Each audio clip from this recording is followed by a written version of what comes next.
Akhirnya sampai di hari yang udah kalian tunggu-tunggu dari hari pertama kalian bikin starter. Dari hari ke-7 sampai hari ini adalah hari ke-9.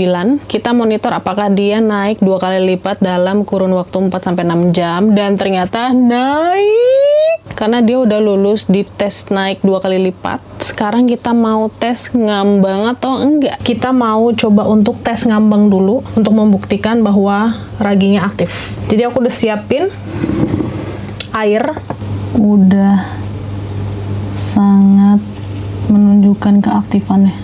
Duk duk duk duk duk duk duk duk. Dia ngambang banget tuh. Dia seperti berenang-renang. Dia kayak ini ya, kayak awan. Jadinya kayak awan di langit yang lagi turun hujan, tau nggak?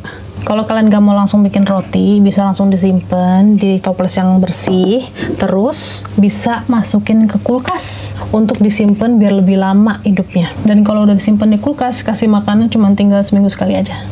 Jamil udah di rumah baru, ini bisa disimpan di kulkas. Dan banyak dari kalian nanya juga, berapa lama sih starter itu bisa hidup? Starter itu hidupnya bisa sampai ratusan tahun, asalkan dirawat dan dikasih makan terus.